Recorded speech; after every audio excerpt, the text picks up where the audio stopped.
Today's little tip is mostly just about photographic evidence and how useful it can be for various reasons within jobs and around jobs that can make your life a lot easier. First one being simple ones like taking photos of your consumer units. Like as a team, we will always do that. Any one of us who installs a fuse board will take a photo like inside and out, put it in a WhatsApp group so you've got reference to it weeks, months or years later. If a customer comes back to you and asks for a breaker that they need, you can match it, obviously without making return site trips. You can save yourself a lot of time and effort.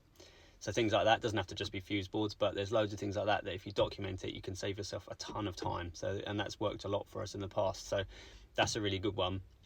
You've also got liability, which is probably more important, but you've got, so if you're working in expensive houses or near expensive furniture, things like that, taking photos before and after, showing that it was all good when you left, when you started, and all that sort of thing. You can really sort of have proof of all that sort of stuff, or vice versa. If something's already damaged, you take photos of it and you have the time and the reference that when you started the work, the damage was already there.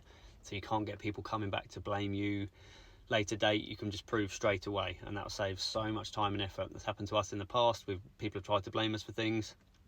Definitely wasn't us. We had the evidence of it and we've been able to just go straight back to them, and then eventually it's turned out it was someone else, but we had the proof, so it saved us an awful lot of time and stress. So I would definitely recommend doing that one, because that will get you out of a lot of problems. And the last one, even for us anyway, that we do quite a lot when we're doing rewires and things like that, or moving furniture, you take photos of the room before you start.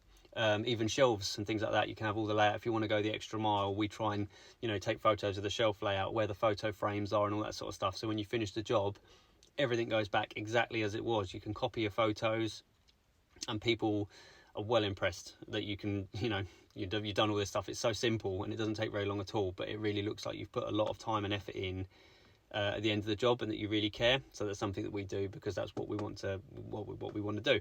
But it's a great way of doing that, because you can literally remap out whole rooms and layouts and things like that, and it's really easy, and time saved, and it looks great. So that's just a few examples, but I would always recommend just documenting as much as possible, getting them on your photo reels, and for all you people who do socials a lot as well, it's great for that anyway. But yeah, there's so many ways it can be helpful, so big piece of advice there. I would always do that.